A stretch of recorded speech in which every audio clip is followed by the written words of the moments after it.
start talking. So I do apologise in advance. The builders are still next door, and they did promise me last week that they would not be doing any more banging or machinery work on the house next door, and I've just about lost my rag.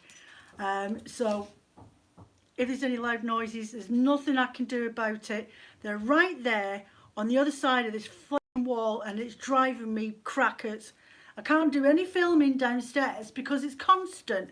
I feel like every week I come on here, I'm nagging about next door, but honestly, living next door to a building site is not funny. So I wanted to do this video today, well this chat really, because I missed last week. I wasn't 100% last week and I've had really bad toothache.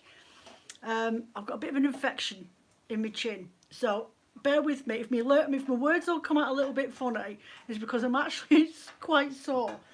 Right, dyeing. So I am dyeing wool for listings for next week, and I wanted to dye up some gradients, and I thought, well, this is a really great way for you to have a little bit of experiment at home yourself. I'm not going to go into the complex moments of mixing colours and pigments together because that takes far too long. This is just a chat. So what I want you to do is go and get yourself some hot water, and just for now, one dye pigment, okay? I've pulled out 4 different ones because I've got 4 skeins that I want to dye up today. And you want some hot water for your kettle. Heat it up, let it cool down just a little bit, and then add in 200 mils of water to your little measuring jugs. Add in your dye. Now, it doesn't matter how much dye you really use. You don't need a lot anyway, right? But I use these little spoons. These little spoons. Now, they don't actually have a great... I do have a set of copper ones that have actual measurement weights on them, but I can't find them. But these ones is a smidge, a pinch, and a dash. And they're perfect. I use these all the time. These are my dye spoons. And the one that I've used, it would probably be something along the lines of maybe a gram weight of dye. And then I'll put that gram weight, a level spoon of the dye stock, into my pot. And I'll give it a stir, which I actually have to go and get an old spoon. Bear with me a second.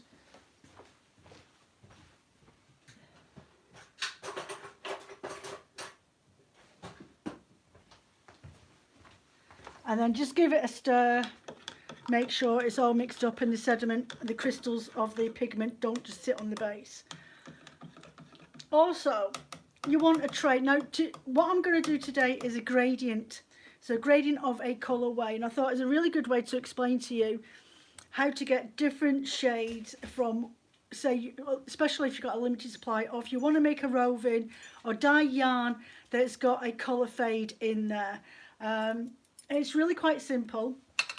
Now, if you can, I bought these off of Amazon. You can buy them a pack of 10.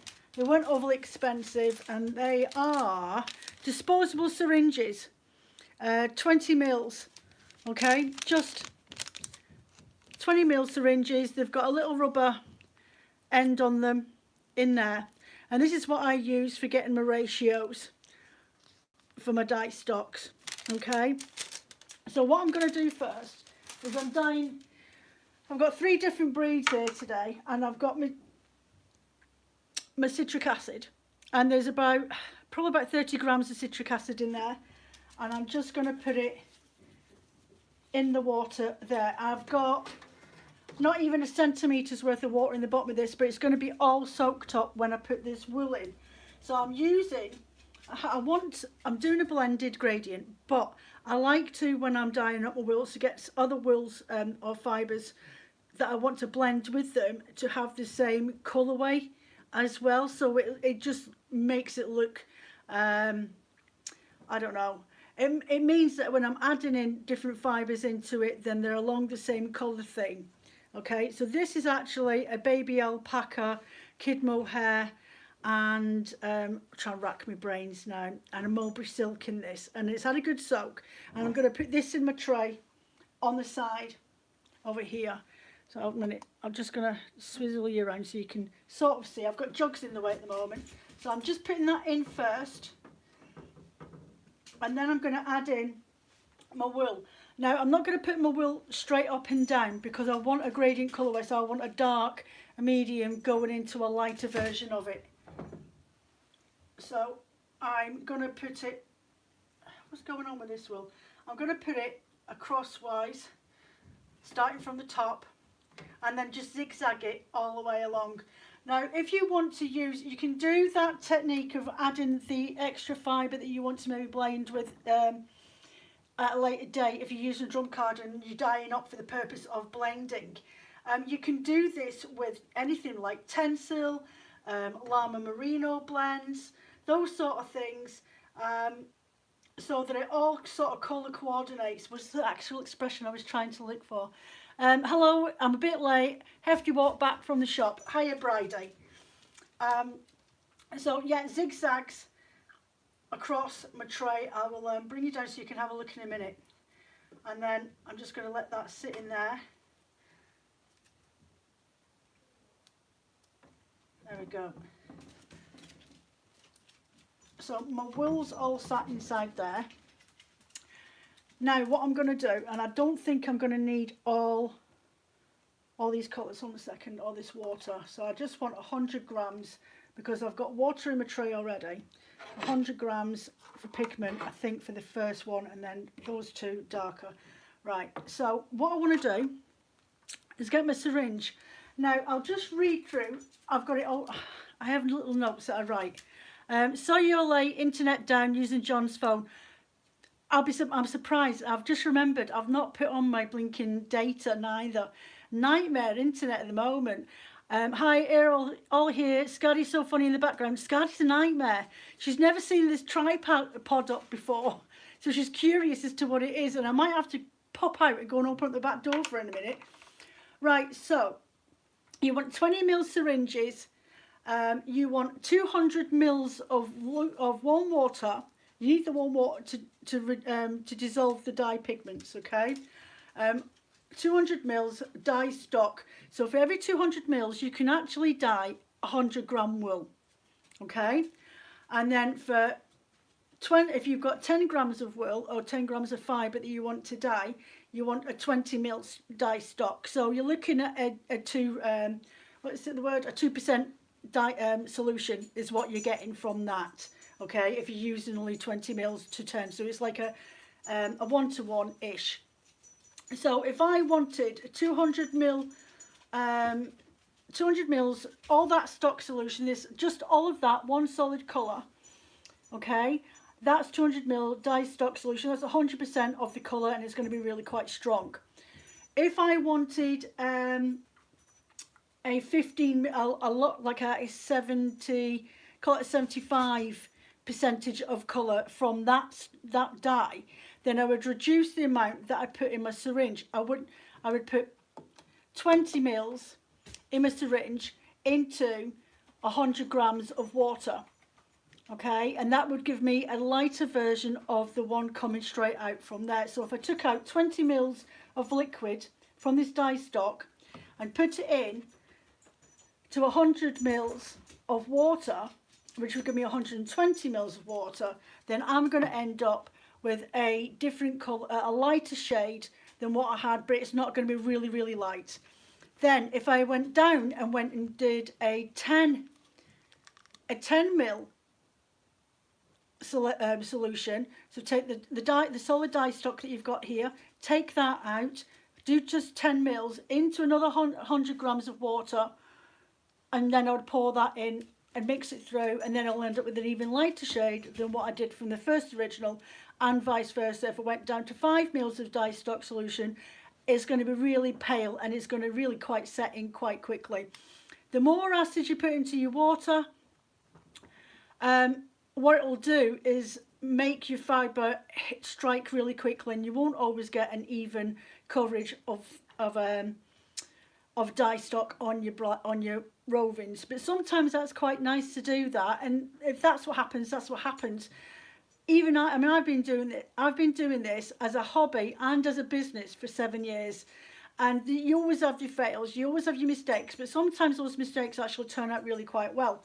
So I'm going to go through, and if you can get yourself, I have got some digital scales somewhere around here, can't find them, they're around here somewhere, which is the usual case. So I am just going to show you what I mean.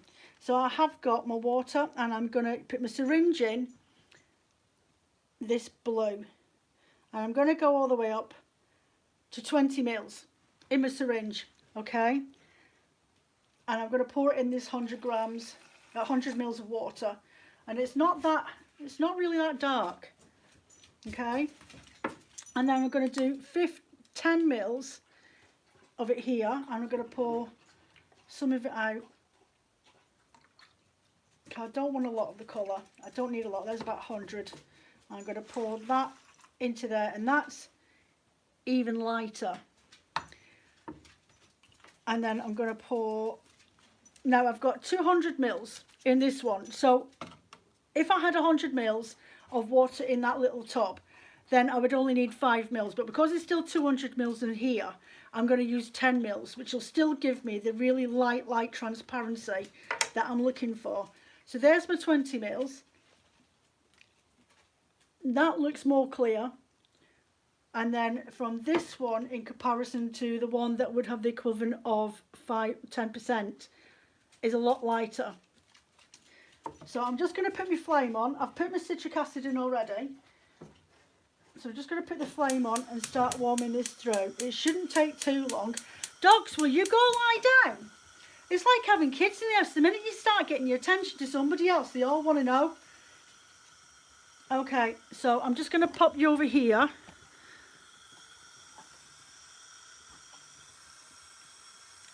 Should I put this like, well, not that. Makes a bit of a difference. You're going to fall over there. Okay, so I'm going to put in, I've got my dark stock, my original stock to begin with. And I'm going to pour that along the top.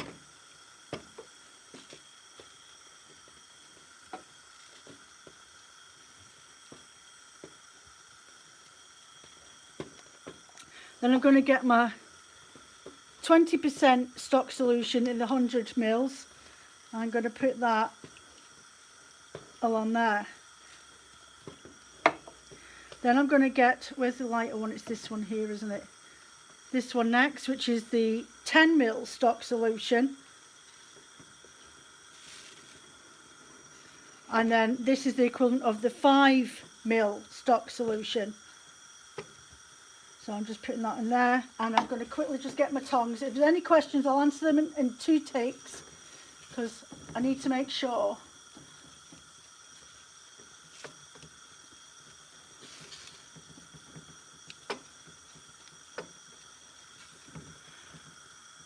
Sorry, can you please talk about citric acid again? Citric acid, you don't need a lot of it. Citric acid is actually a natural product.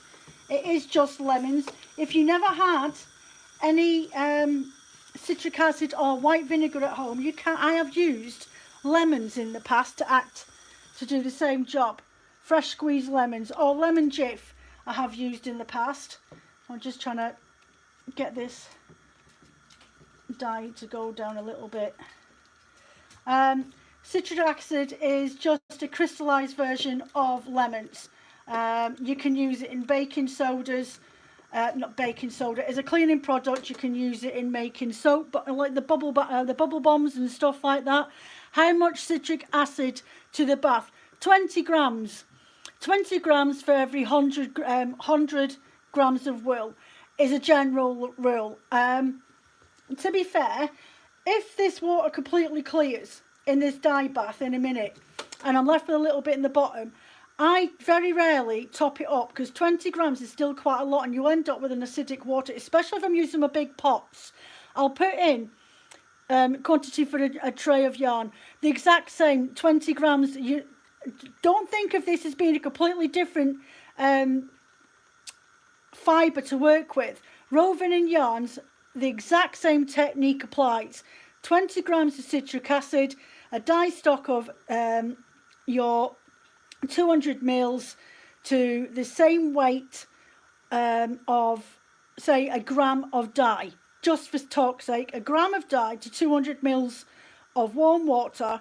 That's your dye stock solution.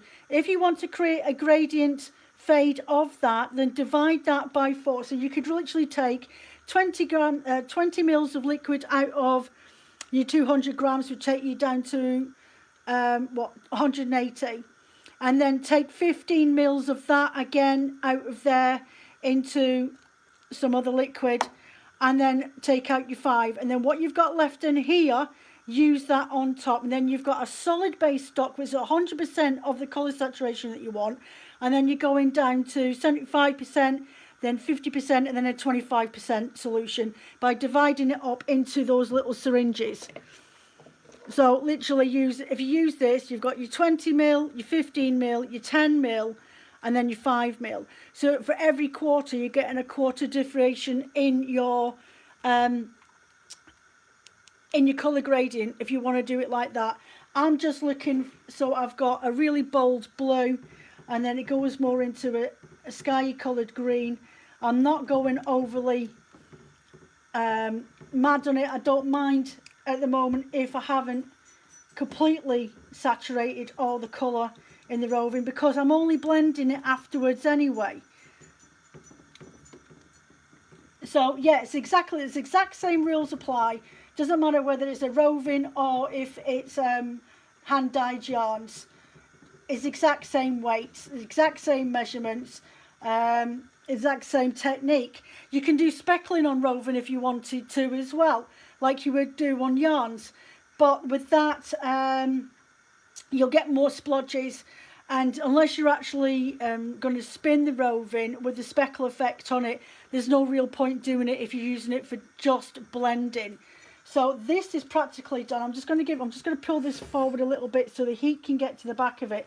You don't want, I have my pots or my trays going just about to start simmering when I'm for the perfect heat, and so that you can actually see the steam starting to come off it.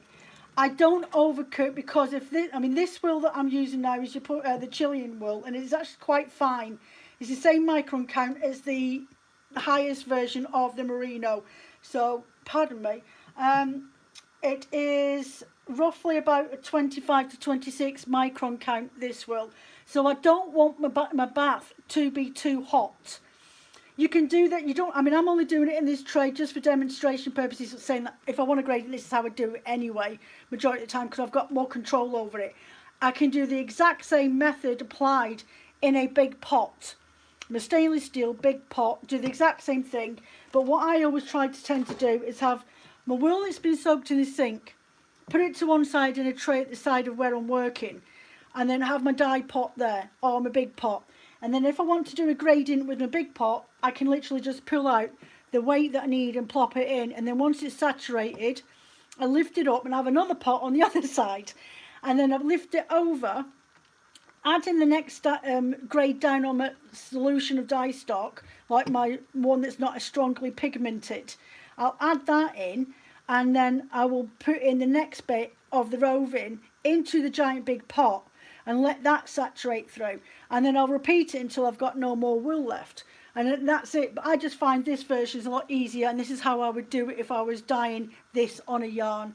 And I'll actually, if you want braid it, I have got some skeins of chunky merino up the stairs that I really don't know what to do with, and I can actually do this exact same thing next week, and I'll show you how to do a bit of speckling and bits and pieces like that, or just a bit of wishy-washy, and then I can show the results of them on the following Saturday on Instagram, if you want me to do that. And then you've got a bit of an idea. Right, that's cleared up now, that's completely done, and that I'm quite happy with. There's the baby alpaca kid mohair strand. It's not got a lot of blue in it, but I'm quite happy. It has got blue through it. It's more of a very soft baby blue, but I'm quite happy with the way that's come out. And I'm just going to pop that over into my sink full of water. Yes, please, sounds good. No problem, Anne, I will do that. So 2 ticks, I will just go and pop over the sink. Now, when I'm washing my wool, I just use hand hot water in the sink to rinse all this off, to rebalance the acid in the water. And I'll add in just a fabric conditioner. That's it. I put it straight in the sink like this. I'll be back in a second because you won't see me do it when I've done chat, so you're not missing anything.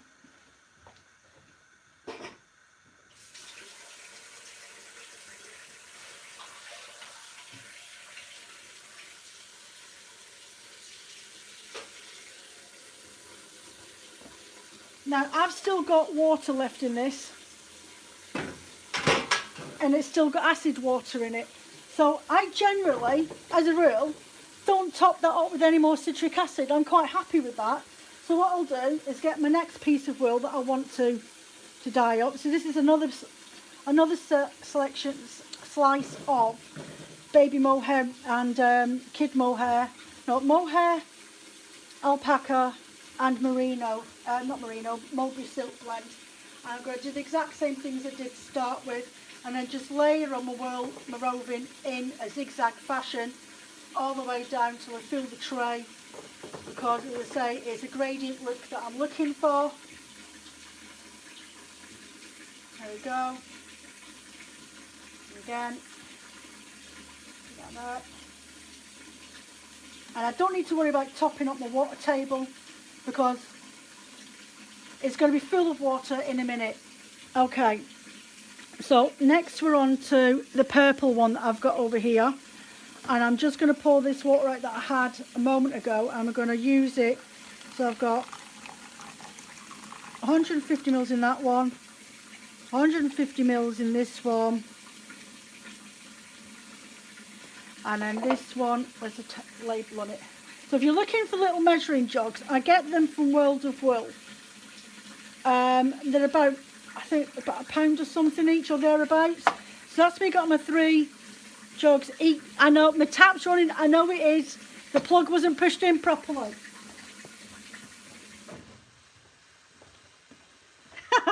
You forget I've got a really, really deep sink. It's a Belfast sink, so it's really, really deep. Very, very deep. So again, I have got my 100% stock solution. Okay, that's as deep as and rich as I want it, and I'm going to pull out 20 mils in my syringe, and I'm going to add that to 150 mils of water. And now I'm going to go in and just do, where are we at, 50, no, push that out because I haven't quite got there. I'm going to do a 15 mil this time, 15 mil into 150 mils of water, and then I'm going to go and do just a 5 mil again into 150 mils of water, and there is my big dye stock solution. So again, I'm just going to pour it straight in, get my tongs and make sure that gets in there.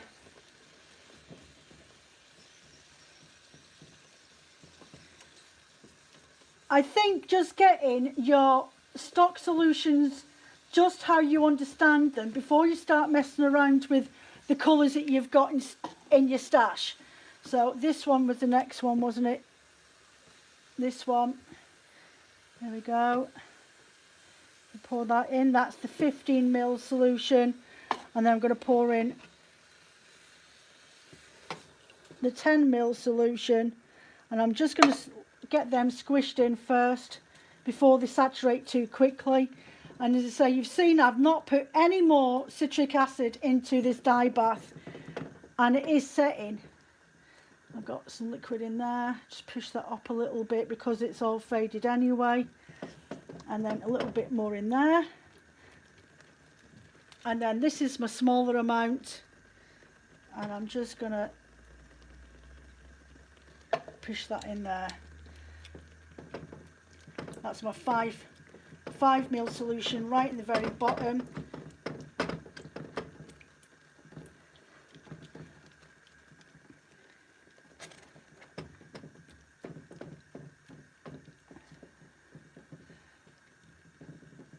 There's definitely enough citric acid in that water for me not to worry about re-topping it up with a bit more.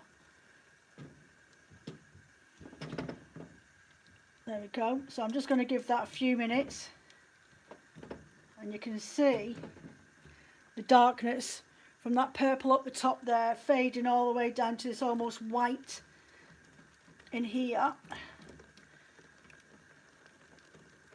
This is how I made those ones a couple of months ago, the gooseberry one. I did the teal fade and then a turquoise fade, and I think there was a can't even remember the name of the other one.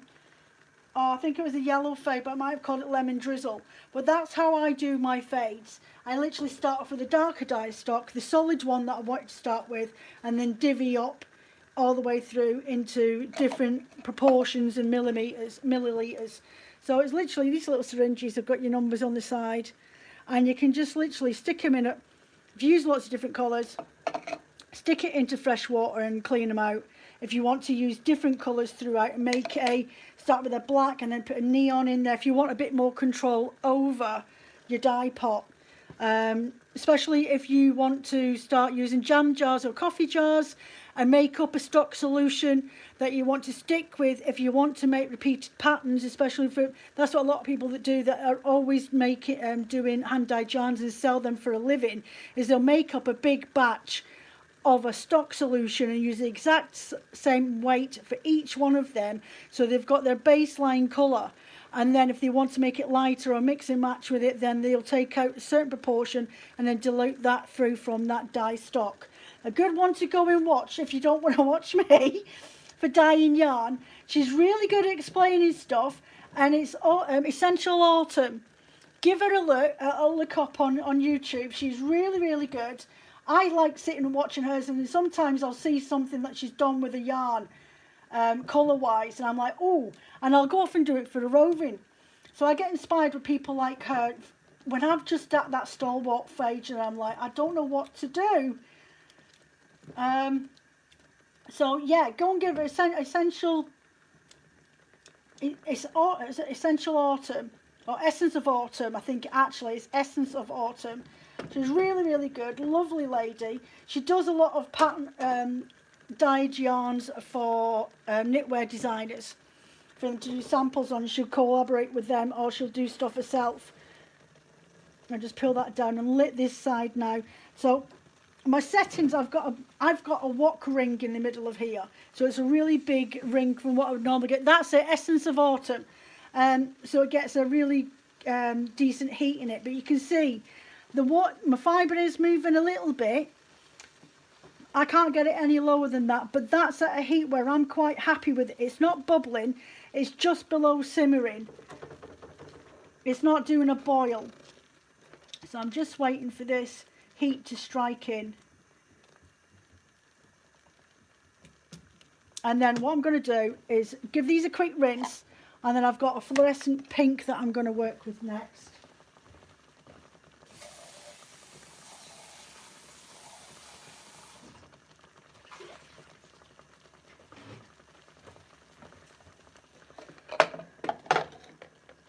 Oh, right, I've got water in my kettle, so I want 150 in that one, 150 in that one, 150 in that one, and then this one is going to be my dye solution. Okay, so I brought one of the fluorescent yellow, pink, sorry. So I have got, as I say, these little spoons. These are, I'm sure I've seen them on Amazon, but I got these from, oh, where did I get them from? Oh, the blinking service station just after Penrith years ago. So you'd be lucky if there's a full gram of dye pigment in this. That is about a gram, if that. It might even be 0.5 of a gram of dye stock in there, pigment. So I'm just going to put it in there. It's very strong, this pink. The fuchsias are always very strong, and the turquoises are really strong. But what I would advise with you if you're using them is less is more. You can always add more stock to your wool if you feel the need to, but you can't take it away, and it forever sits in your pan, and you're trying to get rid of it and you can't. And you can use all the Tri-Lobal in the house and you still won't be able to saturate it down. If you've got a blueberry bush in your back garden, they'll love it. Or what's the other one as well? Once you dye stock, you can actually counterbalance it by using bicarbonated soda. You can actually reverse the acid in your leftover dye stock if you're not doing any more dyeing and you want to neutralise your water. You want bicarb soda, will neutralise your water for you, and then you can pour it down the sink safely without any worries. Okay? There's another tip for you. Otherwise, save it, let it cool down, and go and pour it all on your blinking plants that love acid.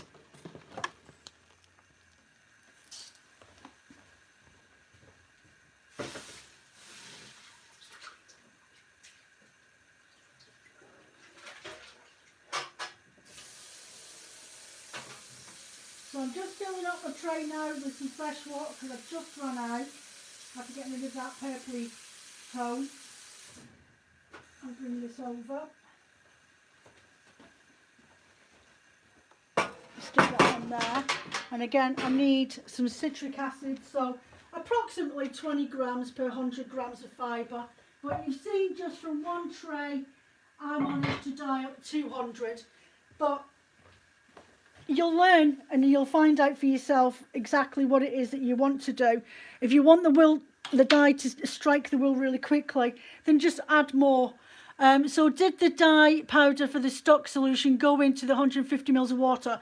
Yes, because that's what I'm using. Because I've got a base of water already in here, I didn't want to overfill my dye pot, or my yarn, or my fibre, sorry, and it'll just bleed into each other. So what I've done is I've used my 200 grams of dye stock solution, 200 mils of dye stock solution, and this has approximately a gram of dye powder in there, and I have 150 grams of water, but I'm still using the same method that I was doing for 200 grams in each of those. So it doesn't really matter what amount of water you use to a point. You can use 200 grams and usually 15, but it all depends on whether you're putting your wool into I've put my water in here because it's melting my citric acid. This is just a technique that I use all the time. And then what I'll do is I'll add in my fibre, and I've got this to go in next, which is a Corriedale. It's a Merino Stellina. It's absolutely jam-packed with Stellina. So I thought I'd see if I could actually over-dye the merino that's in it. And I have got a merino wool here, so I'm just going to quickly put this in before it gets too hot. And I'll come back to you in a second. So yeah, if you use the more liquid, think of your water as your white. There's no such thing as white dye. You can't get it. The amount of times, it makes me giggle, the amount of times people always say, I'm looking for a white dye. And all of us are out there like, there's no such thing as a white dye. Your water is your white. So think of it like that. So if you wanted to use the one gram of dye stock to 200 grams of water, 200 mils of water, okay, in your solution, and then use your 20 mils, your 15 mils, and your 5 mils, just for talking's sake, into 200 mils of water, then you're going to end up with a balance, okay? If you want to use 150 mils, then you use 150 mils.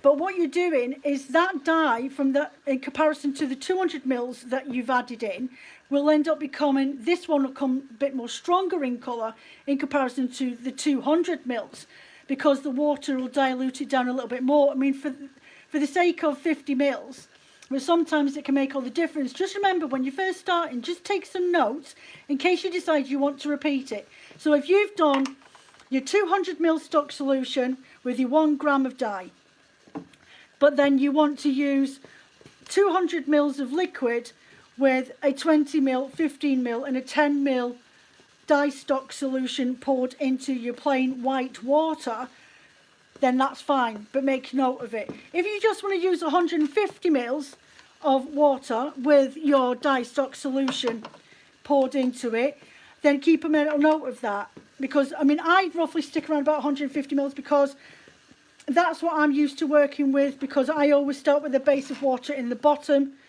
because I do a lot of chopping and changing. So I'm going to do, as in like, I've always got a lot more wools going on, but I'll not put a new wool into that until that dye stock's completely gone. So there's my 20 mils of fluorescent pink.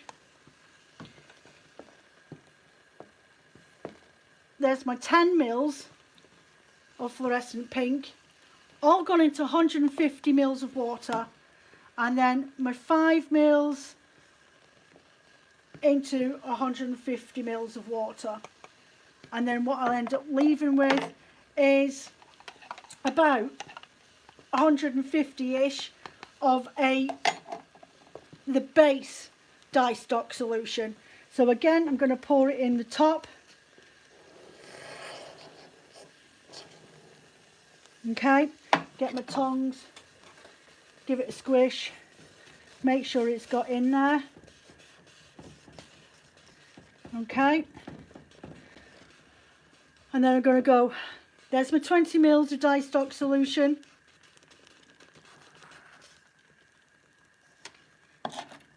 There's my 15 mils, no, it's my 10. I put 10 mils of dye stock solution with 150 mils of water. That's even lighter. And then this one here, which is the 5 mils of stock solution added to 150 mils of water. If you wanted to use 300 mils of water to your dye stock solution from your syringe, then you do that. Just make sure that you take a note in case that's the shade that you really liked and you don't want it any stronger than that. But the less water you use, the darker your dye pigment. Okay, so the less white that you use when you're putting in your syringe of dye stock, then where was the thought? Where's my brain gone with that one? Because the dock's just moved. The less water that you use when you're adding in your 20 mils of dye stock, the stronger that colourway is going to be. So if you used 100 mils with a 20 mils dye stock syringe, then you're going to end up with a stronger colour than what you would do if you use 20 mils of dye stock solution in comparison to 300 mils. That's going to be a lot lighter because your water has diluted down that colourway. In other words, giving it a white. Okay, it's whitened it down. It's made it a lot less, which you can see in a second. A big truck just got up the back. So if you see here, I'll just take you off. That is my 5 mils there. My 5 mil solution with 150 mils of water. That is my 10 mil solution of dye stock in the syringe in 150 mils. And that is my 20 mils of dye stock solution in with my 150, and that is what was left of my 200 mils with 1 gram dye pigment mixed in, and then these have just been brought out from this one. Okay, so that's my base colour. You're getting it now? That's fine. I'm trying to think of ways to explain it that doesn't sound, I don't want to be patronising, but it's really quite simple when you realise. If you come back and just watch this video again, Anne, and then if you know where I am, love, just give me a shout and I can go over it with you again. It's not a problem. I would rather you just say, oh, Joe, I didn't quite get that. Can you explain it in a different way that it might sink in? That's not a problem. So I'm just giving this a sugar and trying to get this pink as a nightmare. I think I might go and get just a little bit, about 10 grams of citric acid, because the fuchsias and the turquoises are generally the worst dyes to remove from the pan. You're going to have to move, love. Because of the way the pigment's made, it's just very, very strong. Magenta. I think they come from, if I remember rightly, they actually come from, is it the cochineal? and turquoise. These sort of dyes actually do come from natural extracts, so they do tend to take a while. And if you've got any dyes that do split and you can see the colours underneath them, like purple, you can see sometimes a fluorescent pink through it, especially the electric purple from Dharma Dyes. It always splits into a purple with a fluorescent pink underneath. It's just the way it's made. What else will split? Greys are a bugger. Greys are an absolute nightmare for splitting. You'll get a purpley undertone or you'll get a blue undertone. If you're looking for the black, I was thinking about this earlier on and I've run out of it. There's a grey dye that I like to buy. Now I've got loads of Dharma dyes and loads of different greys, but none of them compare to the grey I can get from World of Wool. It is an amazing grey, it's brilliant. And then the other black, now Dharma Dye do true black. I can get an ink black from Siobhan Crafts, but I find sometimes that splits. Not quite sure where she gets her dyes from, but I always find that sometimes that can split depending on the heat. And remember as well, conditions. Your tap water can have an effect on the gunmetal splits. I haven't had a go with that. I haven't been able to find gunmetal, but the best black that I have found, Adelaide Walker. Their black is black. It never splits. It is the best black dye I have ever used.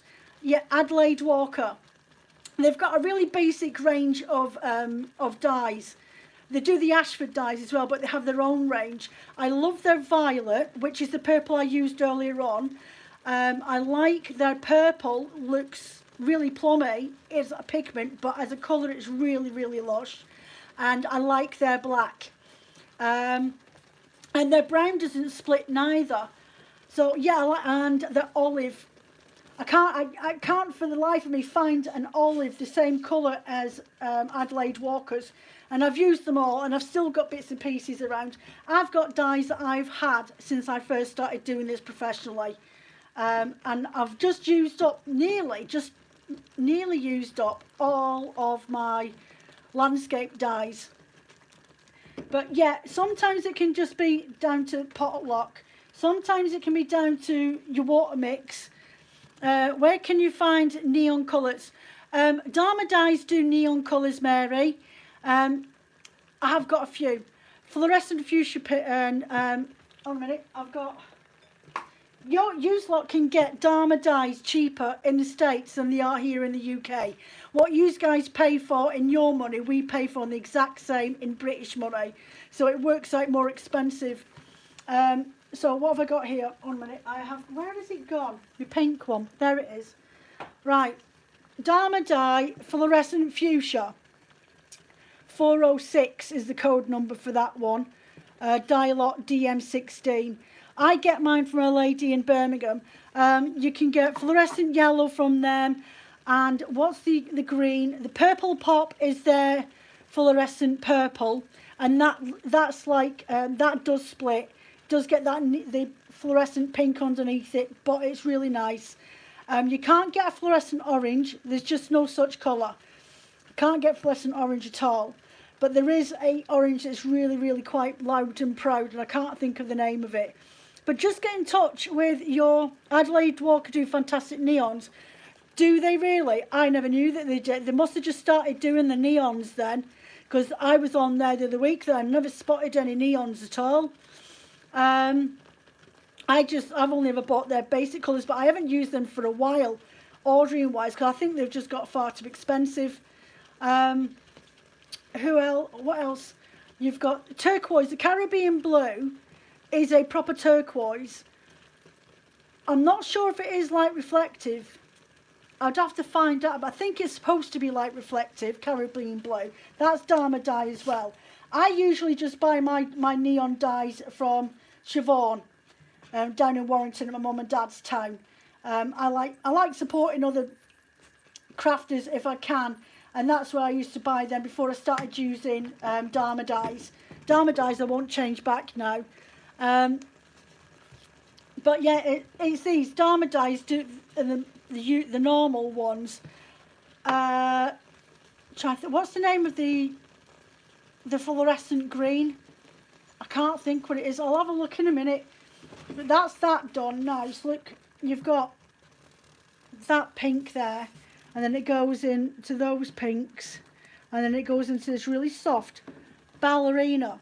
So I've ended up with a ballerina pink. You saw them on Sunday in the sample pots. I'll go and pop onto their website later on. They must be getting Dharma dyes or something and splitting them, because I don't think they actually have their own company. Though there are some companies that can put colours together, because that's what Siobhan does. And she goes through to that company that Procyon Dyes. They're over in Yorkshire somewhere. They actually usually supply hat dyers, like millers, that's the word, hat felters, millers. They usually supply millers, and they can actually put pigments together for you. You can do it that way. I don't think they do though, but whatever dye it is that they're using, they really are proper true colours. I'm trying to think. Do you know, I've got that fluorescent green's bugging me. Bear with me a second. It's really bugging me. The fluorescent green in Dharma is called radioactive. The fluorescent green in Dharma is called radioactive. As I say, you'll find that in the States it's actually cheaper for you guys. You could buy, the dye pots over there for, I get 50 grams? 50 gram pots. And they start anywhere between £3.50 here up to, for some of them are quite rare and are quite expensive. I don't know how they can justify it sometimes, but some of the dye pots are like £10–11. What about DT Crafts? I know that, Tomkeys, Debbie Tomkeys, that's who I got my loom from. That's who I went down to Manchester for. They do a lot of acid dyes too. Yes, she does, and she does the natural dyeing as well. She does all the selection. But go onto her website. I've got her flyer up the stairs as well. But you can find her on Instagram, Debbie Tomkeys Dyes. You was going to say Debbie, and yeah, Bridie was going to say Debbie too. Well, Mary Bichette's in America, so be no point in doing that. But yeah, Mary, try Dharma dyes. You can get them. You can doing a search for your local supplier, or go to Dharma Direct, like their actual. You'll find the website online and just order from them. And I order in the colour poster charts as well. They're pretty true to the colours, and that's a good way to get started. And just buying a couple. Start with your bog standard colours like your red, your blue, your primary colours, red, blue. You want to get a grey. Grey is real. I said I wasn't going to do this, but grey is a brilliant colour to use to darken other colours. Not a black, a grey. But you want a true grey. You don't want a grey that splits. So it's quite hard actually trying to find the perfect grey. And that's why I haven't done any more mixed colour dyes for ages, because I haven't got a grey that I really, really trust not to split. Because sometimes if you put them into a pan of water and the pan of water's too hot, then you will split, which doesn't happen all the time. And so it can come down to the chemical balance in your water. I live in an area of the country where we've got soft water, whereas quite a few of you guys seem to have harder water the further south you go. And then how much fluoride is put into the system. How much, I think they've started putting calcium into the water system as well. Do you have copper pipes in your house? All those sort of things. They seem to have lots of dyes. Have you tried your Wonky Weaver? She does dyes. Yes, she does. Wonky Weaver. And you've got the Threshing Barn as well, who have acid dyes. You've got Wingham acid dyes. Threshing Barn do gay wools. And the gay wools are like the landscape dyes, as in they're already mixed with a citric acid. They're pre-made with citric acid, just as they are at with landscape dyes that you can buy from Wingham Wool. So you've got World of Wool. Their colours are really great, and they're good starter kits. They have gone up in price since I bought my first starter kit. Which was a long time ago.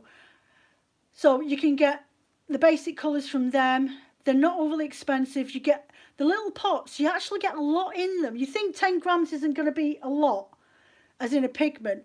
I think they're a bit pricey for what you're getting, because I can get double the amount at Adelaide Walker, 20 grams for about £3.60 or something. I think they might have just put them up. But I can go to World of Wool and get 10 gram pot and pay the same price as I would do at Adelaide Walker. And I'm like, and this is where I end up trying to source Dharma dyes, because I couldn't find an alternative anywhere in the country until I just happened chance found Dharma dyes through Birmingham. And I get 50 gram pots. The fluorescent ones, they're not any dearer than the other ones. Some other dyes, some of the dyes that are more expensive, obviously are more purely, must be more pure, as in a pigment mix, than they are a lot of colours added in together. They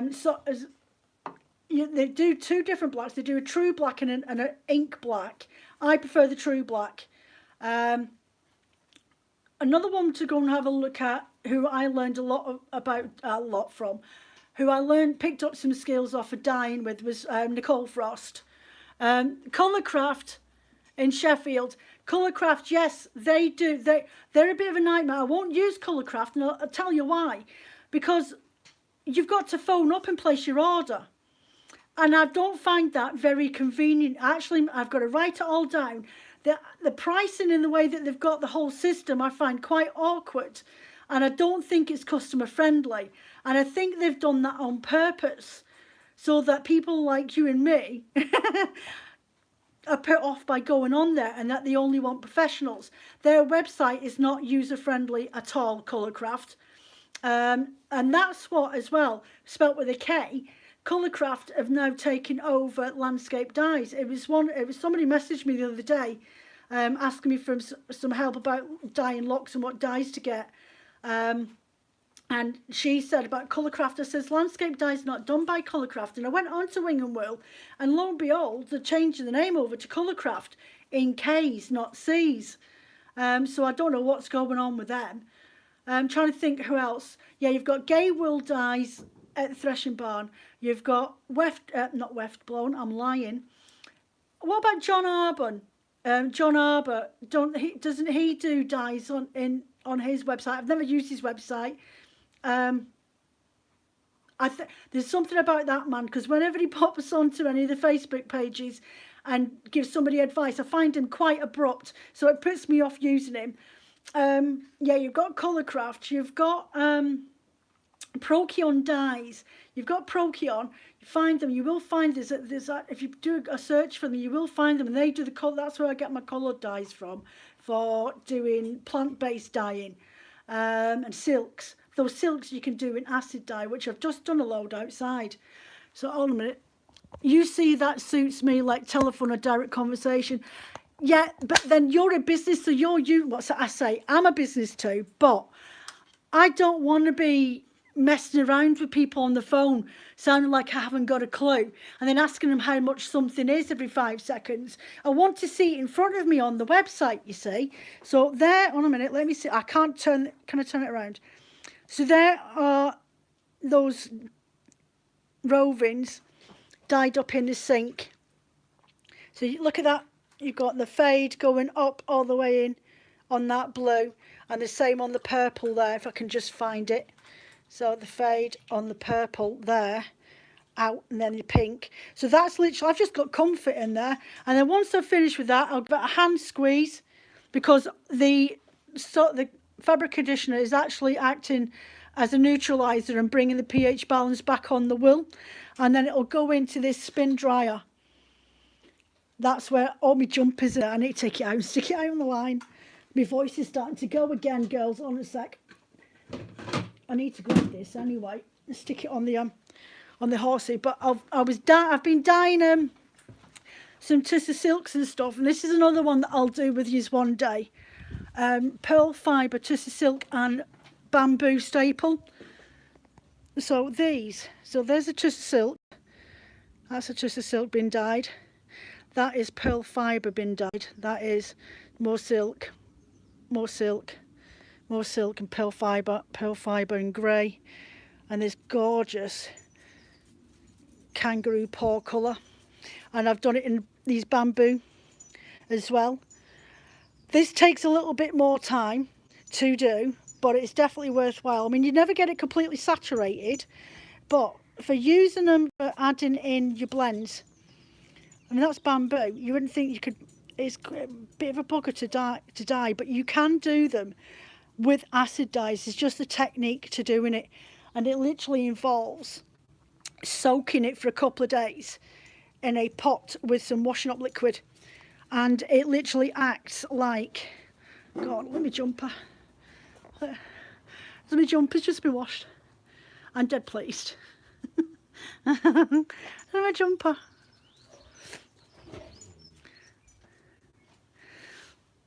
I'll come out and stretch that in a bit. Yeah, do you know, I've lost my train of thought. Yeah, so things like usually girls when you lie down, rose fibre, nettle fibre, mint fibre. I find mint, I don't have a problem with dyeing with acid dyes. Pearl fibre, C-cell, Tencel, those sort of fibres are usually used with cold water dyes. But you can actually use acid dyes with them. And all you have to do is get yourself a big pot and soak them. Now, silk you can dye straight in your pot anyway. The best way to do that, whether it's Mulberry silk or Tussar silk, like the natural ones, is to soak them for at least 24 hours and let them completely saturate into the water. Just walk away, leave them. You can leave it there. You've seen me dyeing them before, the silks in here.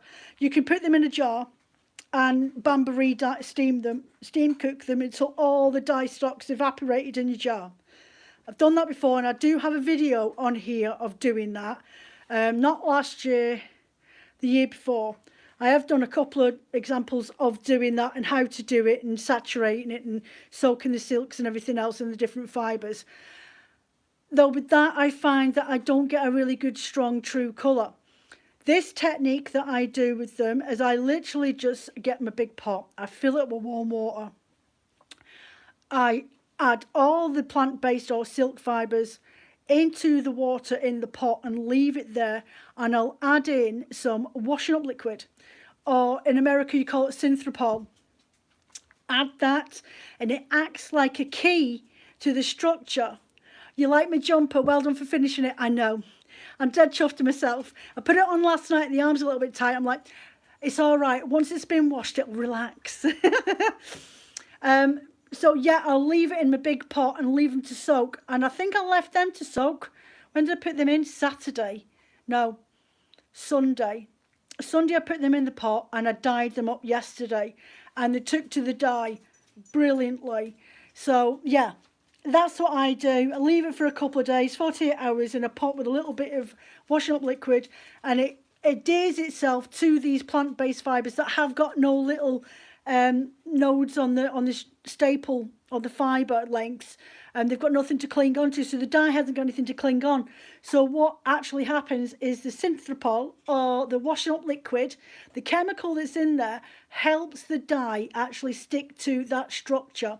It's not a problem with silk because they actually do have fibres in, and if you think on, it's actually been made by a living creature. It's not been man-made, so it is a type of man-made, an animal-based fibre silk, and that's why you can use acid dyes on them without a problem.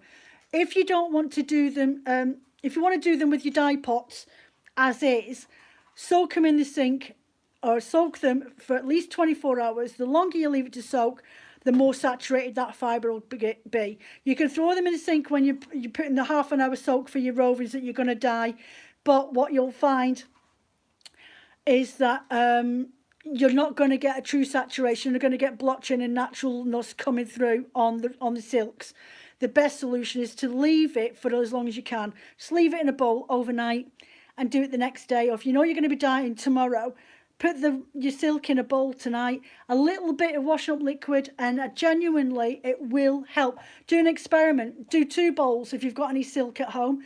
One with washing up liquid in it, just a dash. You don't need a lot, just enough to make a little few bubbles, and another bowl next to it without any.